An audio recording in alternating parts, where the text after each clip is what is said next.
வெண்முரசு. சொல்வடர்காடு 9. சகுனியின் அரண்மனை முகப்பில் தேர் நின்றதும் விதுரர், நான் அவரிடம் நேரடியாகவே பேசப் போகிறேன். சூழ்ச்சிகள் அவரிடம் வெல்ல முடியாது. அவரைப் போல மானுட உள்ளங்களின் உள்ளறிந்தவர் சிலரே என்றார். அவரைப் பற்றி கேள்விப்பட்டிருக்கிறேன் என்றார் சௌனகர். அவர் நாமறியும் அனைத்துக்கும் அப்பாற்பட்டவர். தெய்வங்களைப் போல குனிந்து மானுடப் பெருக்கை பார்த்துக் கொண்டிருக்கிறார் என்றார் விதுரர். காவலன் வந்து வணங்க தன் வரவை அறிவிக்கும்படி கோரினார் விதுரர். வாசிப்பது சந்தீப்.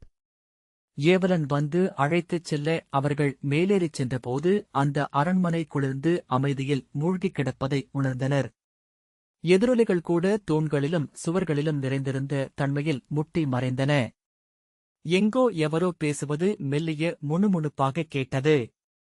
சகுனியின் அறைக்குள் இருந்து வந்த ஏவலன் செல்லும்படி கை காட்டினான். அவர்கள் உள்ளே சென்றதும் வருக என்றார் சகுனி.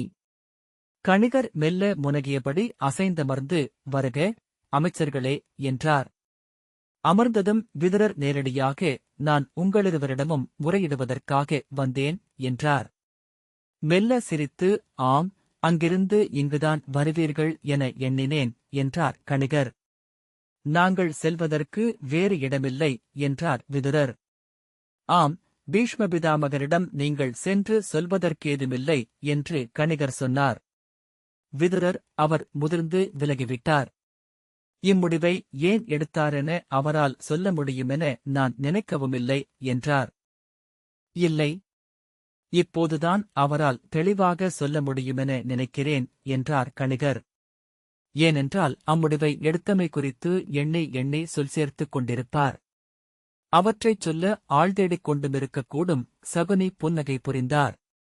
விதுரர் பேச்சை மாற்றும் பொருட்டு சுற்றிலும் நோக்கி, நீங்களிருவரும் பகடைக்களம் ஆடாதிருப்பதை இப்போதுதான் பார்க்கிறேன் என்றார். சகுனி, நான் நேற்றிரவே பகடைகளை நெருப்பில் வீசிவிட்டேன். இனி அவற்றுக்கு பணி ஏதுமில்லை என்றார்.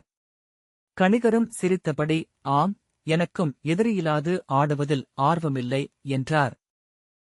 விதுரர் இயல்பு நிலையை அடைந்து, காந்தாரரே, தங்கள் தமக்கை என்ன உளநிலையில் இருக்கிறார் என்பதை அறிவீர்கள் என நினைக்கிறேன் என்றார். சகுனி வெண்பளிங்கு கூழாங்கல் போன்ற விழிகளை அவர் மேல் பதித்து அமர்ந்திருந்தார். இன்று கொற்றவைக்கு 7 எருமைகள் பலி கொடுக்கப்பட்டு பிழையீட்டு பூசனை செய்யப்பட்டுள்ளது என விதுரர் தொடர்ந்தார். யாருக்காக நீங்கள் வஞ்சனம் கொண்டு வந்தீர்களோ அவரே நீங்கள் அடைவன அனைத்தையும் இடக்காலால் எற்றித் தள்ளிவிட்டு அங்கே அமர்ந்திருக்கிறார். ஆம் என்று சகுனி சொன்னார். விழிவெண்கற்கள் மார்கழிப் பனியில் குளிர்ந்தவை போலிருந்தன. ஆனால் எதையும் தொடங்கத்தான் நம்மால் முடியும். இன்று இது என் தமக்கைக்காக அல்ல, எனக்காக கூட அல்ல, எதற்காகவும் அல்ல. விதுரர் அந்த வெறித்த விழிகளில் இருந்து தப்ப தன் விழிகளை விலக்கிக் கொண்டு, தங்களுக்கு பாண்டவர்கள் மேல் என்ன வஞ்சம் என்றார். சகுனி மெல்லிய குரலில், உண்மையிலேயே வஞ்சமென ஏதுமில்லை விதுரரே. ஒருவேளை நீர் வியக்கலாம், என் மருகன் மீது அன்பும் இல்லை என்றார். தனக்குத்தானே தலையசைத்துவிட்டு, இப்போது எவரிடமும் அணுக்கமோ விலக்கமோ முற்றிலும் இல்லை. நான் வேறெங்கோ இருந்து இவற்றையெல்லாம் பார்த்துக் கொண்டிருக்கிறேன். இறந்து போனவர்கள் வாழ்க்கையை பார்ப்பது போல என்றார் சகுனி. உங்கள் உணர்வுகள் எனக்கு புரியவில்லை காந்தாரரே என்றார் விதுரர். நான் என் பெருங்கனவால் இவையனைத்தையும் தொடங்கி வைத்தேன். அதற்கென்றே வாழ்ந்தேன். இன்று 60 ஆண்டு காலம் ஆகிறது. ஒரு முழு மானுட வாழ்நாள். திரும்பிப் பார்க்கையில் அனைத்தும் முழுமையாக பொருளிழந்துவிட்டிருக்கின்றன. சிரிப்பது போல சகுனியின் சிவந்த சிறிய உதடுகள் வளைந்தன. நேற்று திரும்பி வந்ததும் என் பகடைக்காய்களை தூக்கி வீசினேன். முதலில் ஆடலாமென்றுதான் அவற்றை எடுத்தேன். களம்பரப்பி அமர்ந்தபோது அக்களம் என் விழிகளுக்கு முற்றிலும் அறிமுகமற்றதில் தோன்றியது. பகடைக்காய்களை கையில் எடுத்தபோது அவற்றை முதல் முறையாக எடுப்பது போல் உணர்ந்தேன். நினைவு அறிந்திருந்த ஒன்றை உடலும் உள்ளமும் அறிந்திருக்கவில்லை. அந்தத் துன்பம் தாழாமலான களத்தில் ஏவலனை கூவி அழைத்து அவற்றை எடுத்துச் சென்று அனலில் இடச் சொன்னேன். அவன் அவற்றை எடுத்துச் செல்வதைக் காணும்போது என் உள்ளம் என்ன உணர்கிறது என்று பார்க்கலாம் என்று காத்திருந்தேன். ஒன்றுமில்லை. வேறேதோ நிகழ்வது போல. நான் அங்கில்லை என்பது போல. அவன் அவற்றைக் கொண்டு சென்றபின் இதோ செல்கிறது என் 40 ஆண்டுகால தவம் என்று சொல்லிக் கொண்டேன். மீண்டும் ஒரு பகடையாடல் நிகழுமென்றால் என்ன செய்வேன் என வலிந்து கேட்டுக்கொண்டேன். உள்ளம் தொடப்படவே இல்லை. பகடையை நான் ஆடிய நினைவு கூட மீளவில்லை. பின்னர் எழுந்து சென்று அடுமனையை அடைந்து எங்கே எரிகிறது என் பகடை என்று கேட்டேன். அவர்கள் சுட்டிக்காட்டிய அடுமனை அடுப்பின் முன் நின்று அவை அனலில் பொசுங்குவதை நோக்கினேன். வெறுமை நிறைந்த உள்ளத்துடன் விரித்து நின்றேன். அவை தந்தத்தால் ஆன பகடைகள். எரிந்தணையும்போது மெல்லிய சிதைமணம் வந்தது. அவை வளைந்து பொசுங்கி உருகி வழிந்து நீலச்சுடராகி மறைந்தன. எரியும் எலும்பின் மணம் எஞ்சியிருந்த மூக்குடன் திரும்பி வந்தேன் என்று சகுனி தொடர்ந்தார். எங்காவது செல்ல வேண்டுமெனத் தோன்றியது. ஆனால் உடல் முழுமையாக தளர்ந்திருந்தது. இவ்விருக்கையில் வந்து அமர்ந்தேன். வெளியே அந்தி மறைவதை நோக்கிக் கொண்டிருந்தேன். ஆம், முடிந்தது, அவ்வளவுதான் என்று சொல்லிக் கொண்டேன். பின்னர் அச்சொற்களை சூழ்ந்திருந்த அனைத்தும் என்னை நோக்கி சொல்லத் தொடங்கின. அச்சொற்கள் அளித்த விடுதலையை என்னால் சொல்லி விளக்க முடியாது. முன்னிரவிலேயே துயிலச் சென்று விட்டேன்.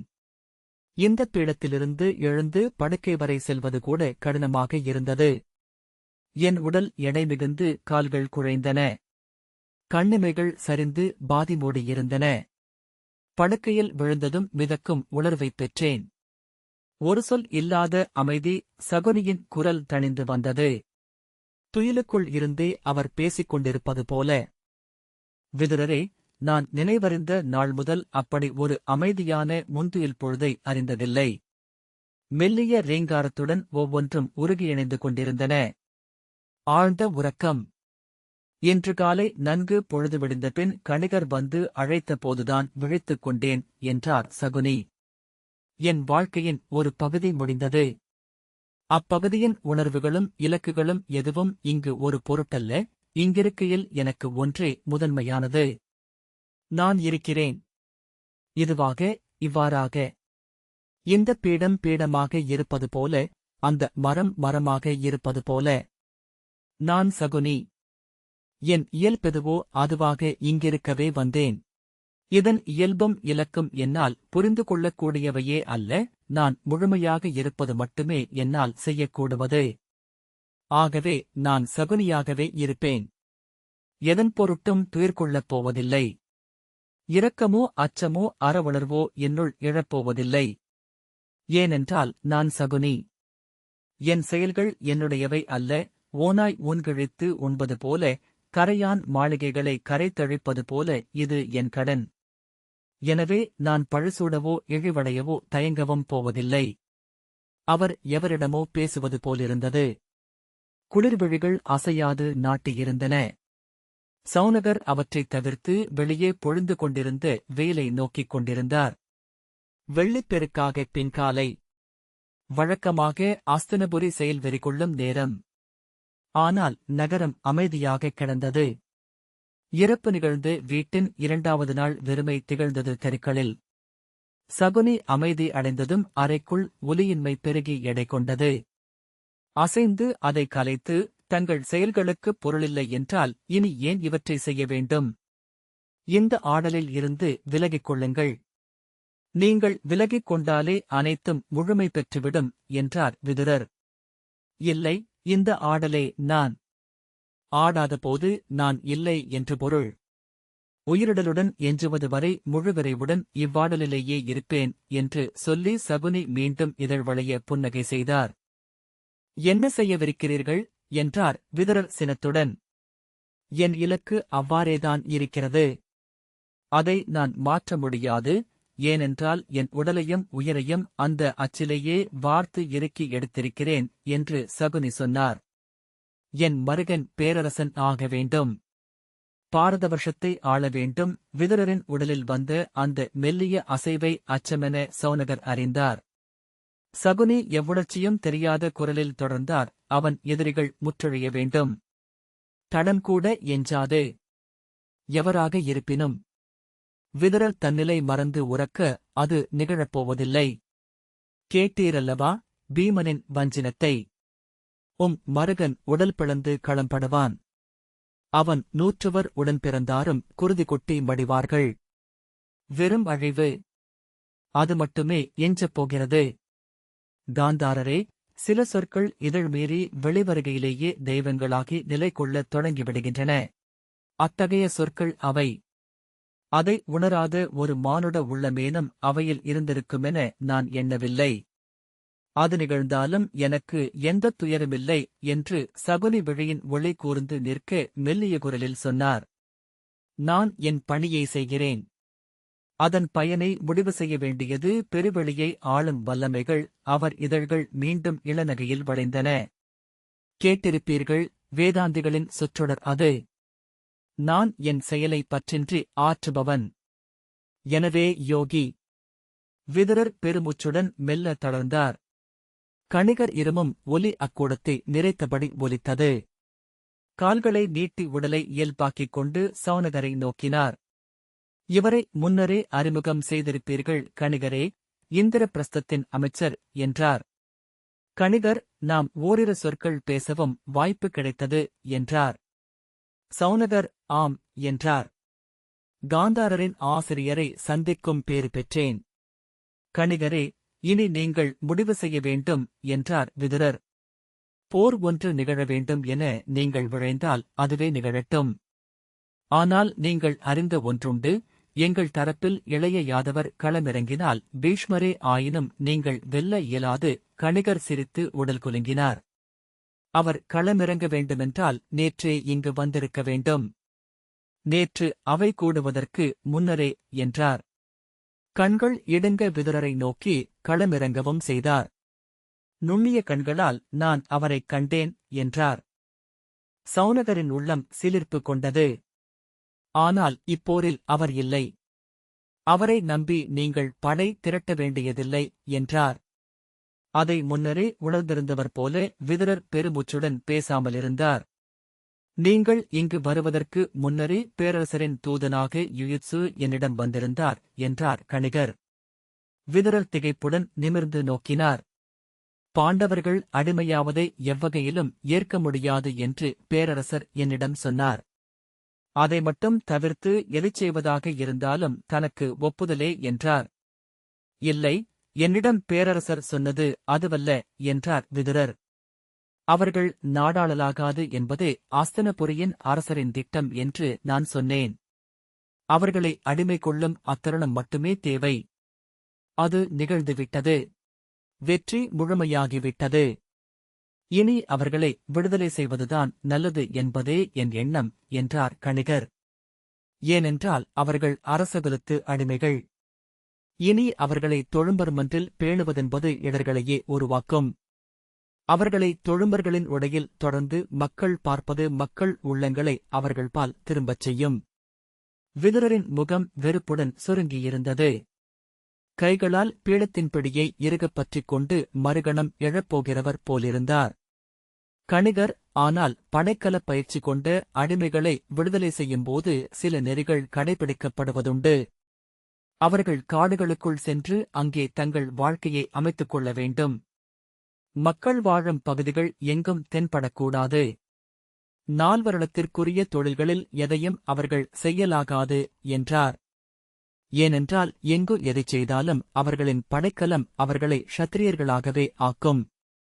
விதுரர் மெல்ல கைப்பிடியை விட்டு தோள் தளர்ந்தார். அனைத்தையும் அவர் புரிந்து கொண்டதாகத் தோன்றியது. சௌனகர் அவர்கள் இருவரையும் மாறி மாறி பார்த்துக் கொண்டிருந்தார். கணிகர் சௌனகரிடம், என்ன செய்யலாம் அமைச்சரே? அரசர் அவர்களை விடுதலை செய்வார். அதற்கு நான் அவரிடம் கருத்துரை அளிக்கிறேன். விடுதலை செய்யப்பட்ட அடிமைகளுக்குரிய வாழ்க்கையை அவர்கள் வாழ வேண்டும், அவ்வளவுதான் என்றார். சௌனகர் விதுரரை நோக்க அவர், எத்தனை காலம் என்றார். கணிகர், எத்தனை காலம் என்றால் அடிமைகள் வாழ்நாள் முழுக்க அவ்வண்ணமே வாழ வேண்டும் என்பதே நெறி என்றார். விதுர சினத்துடன் ஏதோ சொல்ல கையெடுக்க, பொறுங்கள். வாழ்நாள் முழுக்க பாண்டவர் காண்புக வேண்டும் என்று நான் சொல்ல வரவில்லை. லகி மாதேவியின் ஸ்மிருதியின்படி ஒருமுறை வியாழன் சுற்றி வருகையில் மானுடரின் ஒரு வாழ்நாள் நிகழ்ந்து முடிகிறது. ஆகவே 12 ஆண்டு காலம் என்பது ஒருவகை வாழ்நாளே என்றார் கணிகர். 10 வியாழவட்ட காலம் வாழ்பவரை புவிநிறைவை அடைகிறார் என்கின்றது ஸ்மிருதி. ஒரு வியாழவட்டம் அவர்கள் காட்டில் வாழ்ந்தால் போதும் என்று கணிகர் மீண்டும் சொன்னார். அதன்பின் என்று விதுரர் கேட்டார். அவர்கள் மறுபிறப்பெடுக்கிறார்கள். அதன்பின் ஓராண்டு காலம் அவர்களுக்கு 2வது குழந்தை பருவம். ஓராண்டு முடிந்து மீண்டும் காயத்ரி பெற்று உபநயனம் செய்து கொண்டு அவர்கள் க்ஷத்திரியர்களாக ஆகலாம். அதன்பின் அவர்கள் தங்கள் நாட்டை அரசரிடம் வந்து கோரலாம். அவர் மறுப்பாரென்றால் படை கொண்டு வந்து பொருதலாம். வென்றால் நாடாளலாம். அவரது புன்னகை விரிந்தது. விரும்பினால் மீண்டும் சூதாடவும் அமரலாம். அந்த ஓராண்டு காலம் என்று சௌனகர் சொல்லத் தொடங்க, ஆம், வேட்டைக் கழுகுகள் குழவிகளையே கவ்விச் செல்லும். அன்னை உயிர்கள் அவற்றை பொந்துகளுக்குள் ஒளித்து வைக்கும் என்றபடி மெல்ல உடல் குலுங்க நகைத்தார் கணிகர். குழவியர் ஒளிந்து வாழ்வதே முறை. குழிகளுக்குள், வளைகளுக்குள், புதர்களுக்குள். அப்பருவத்தில் அவர்களை தேடி வேட்டையாடி அழைக்க அரசு படைகளுக்கு உரிமையுண்டு. அவர்கள் மறைந்து வாழ்ந்து ஓராண்டை கடந்து உபவேதம் அணிந்து எழுந்து வரட்டும். அது அனைத்து உயிர்களுக்கும் உரிய இயற்கையின் நெறி அல்லவா? விதுரர் எழுந்தார். அது நடவாது என்றார். நான் யுயுத்சுவிடம் சொல்லி அனுப்பிவிட்டேன். பிறிதொரு வழியும் என் முன் இல்லை என்றேன். என் சொற்களின் பொருளை பேரரசர் அறிவார் என்றார் கணிகர். இல்லை, இது நடவாது. அவர்கள் நாடாழ்வார்கள். ஐயமே தேவையில்லை. அதன் பொருட்டு இங்கே குருதி பெருகினாலும் சரி என்று விதுரர் எழுந்து கொண்டார். கணிகர் சௌனகரிடம், நான் சொன்னவற்றுக்கு நீங்களும் சான்று அமைச்சரே. யுதிஷ்டிரரிடம் சொல்லும் என்றார். சௌனகர், ஆம், அது என் கடமை என்றார். சகுனியின் அரண்மனையிலிருந்து வெளியே வரும்போதே விதுரர் கொதிக்கத் தொடங்கிவிட்டிருந்தார். என்ன வஞ்சம்! எத்தனை ஆணவம்! யாரிடம் கட்டளையிடுகிறார் முடவர்? நாடாண்ட என் மைந்தர் காடு புகுவதா? அமைச்சரே, ஒருநாள் இச்சொற்களை என்னிடம் சொன்னதன் பொருட்டு இவரை கழுவில் அமரச் செய்வேன். தெய்வங்கள் துணை நிற்கட்டும். என்னை ஆளும் மூதாதையர் சொல் உடன் வரட்டும். இவன் கழுவிலமர்ந்திருப்பதை என் விழிகளால் பார்ப்பேன். அச்சத்துடன் அவரை நோக்கியபடி சௌனகர் நடந்தார். தேரிலேறிக் கொண்டதும் விதுரர், பேரரசரின் அவைக்கு என்றார். சௌனகர் தொண்டையை கனைத்தபடி, அமைச்சரே, நாம் அமைச்சர்கள். ஒருபோதும் நிலையழியலாகாது. அரசர்களுக்கு மாறா நெறியே சொல்ல வேண்டியவர் நாம். எனவே நமக்கு வஞ்சமும் சினமும் இருக்கலாகாது என்றார். சினத்துடன் திரும்பிய விதுரர், ஆம், ஆனால் நான் அமைச்சன் அல்ல, நான் பாண்டவர்களின் தந்தை என்றார். சௌனகர், அவ்வண்ணமென்றால் நீங்கள் கௌரவர்களுக்கும் தந்தை அல்லவா என்றார். அதிர்ந்து விழுதிருப்பிய விதுரர் கையை வீசி அவர் சொல்ல வந்ததை விளக்கினார். சுருதை இறந்த பின் அனைத்திலிருந்தும் விலகிவிட்டிருந்தேன். எனக்கென்ன என்று நான் இருந்திருக்காவிட்டால் இந்தச் சூதே நிகழ்ந்திருக்காது. சௌனகரே, இந்நிகழ்வுகளுக்கு முதல் பொறுப்பு நானே. நான் சென்று அழைத்திராவிட்டால் யுதிஷ்டிரன் சூதுக்களத்திற்கு வந்தமைந்திருக்க மாட்டான். சௌனகர், இனி அப்படி எண்ணங்களை ஓட்டுவதில் பொருளை இல்லை. இவை இவ்வண்ணம் நிகழ்ந்தன என்பதனாலேயே இது ஊழ் என்றாகிறது என்றார். நான் இதை விட முடியாது. அவை நிகழ்வுக்குப் பின் மீண்டும் பழைய விதுரனாக ஆகிவிட்டேன் என்றார் விதுரர். இல்லை அமைச்சரே, நீங்கள் முந்தைய விதுரர் அல்ல. உங்கள் விழிகளில் நான் எப்போதும் கண்டிருந்த அந்த புன்னகை மறைந்துவிட்டிருக்கிறது. இந்தக் கொந்தளிப்பும் நடுக்கமும் முன்பு உங்களிடம் இருந்ததில்லை. விதுரர் பெருமூச்சுடன் ஆம் என்றார். அவை நிகழ்வு என்னை சிதைத்துவிட்டது. அதன்பின் இதுவரை நான் ஒரு கணமும் துயிலவில்லை. இனி என்னால் துயில முடியுமா என்றே உள்ளம் மயங்குகிறது. அவர் விழிகளை மூடி நெற்றிப் பொட்டை அழுத்திக் கொண்டார். அந்த அவை நடுவே அங்கு நானும் இருந்தேன், இறந்து மட்கிய உடலாக என்றார். சிவந்த விழிகளுடன் சௌனகரை நோக்கி, அக்காட்சி என்னுள் ஓயாது நிகழ்கிறது அமைச்சரே. நடக்கும்போதும் உரையாடும்போதும் உள்ளத்தின் ஒரு பகுதியில் அது இருந்து கொண்டே இருக்கிறது. இனி என் வாழ்வில் அதிலிருந்து எனக்கு விடுதலை இல்லை. தேரின் சகட ஒலி சீரான தாளமாக இருப்பதுதான் எத்தனை ஆறுதல் அளிப்பது என சௌனகர் எண்ணிக்கொண்டார். ஒவ்வொன்றும் சிதறிக் கிடக்கின்றன. நகரமல்ல இது, மாபெரும் இடிபாடு. விண்ணிலிருந்து விழுந்து உடைந்து பரவியது. பொருளற்ற வடிவங்கள், கட்டிடங்கள், சாலைகள். எங்கும் உயிரசைவு இருக்கவில்லை. உச்சிவெயிலில் பறவைகள் கிளைகளுக்குள் மறைந்துவிட்டிருந்தன. கூரை விளிம்புகள் கூர்நிழலாக மண்ணில் விழுந்து கிடந்தன. அத்தனை வாயில்களுக்கு அப்பாலும் இருள். இந்நகரில் இன்னமும் மானுடர் வாழ்கிறார்கள். இன்னமும் உண்டு உறவாடி துயின்று விழிக்கிறார்கள். இன்னமும் ஆலயக் கருவறைகளில் தெய்வங்கள் விழிகொண்டு படைக்கலம் பூண்டு அமர்ந்திருக்கின்றன. தேர் நின்ற ஒலி கேட்டு சௌனகர் தன்னிலை மீண்டார். விதுரர் விழித்துக் கொண்டு எங்கு வந்துள்ளோம் என்றார். புஷ்பகோஷ்டம் என்றார் சௌனகர். ஆம், மூத்தவரை பார்க்க வேண்டும் என்றபின் சால்வையை சீரமைத்தபடி எழுந்தார் விதுரர்.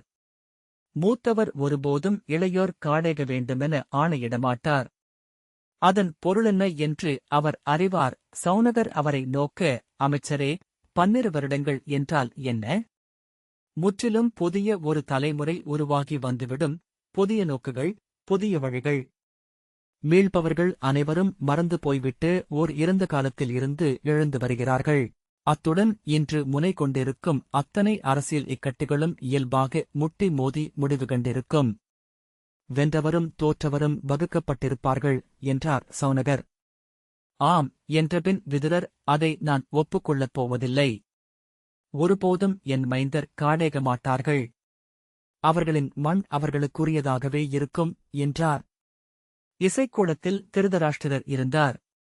ஏவலன் அவர்கள் உள்ளே செல்லலாம் என்று சொன்னபோது விதுரர், நான் பேசுகிறேன்.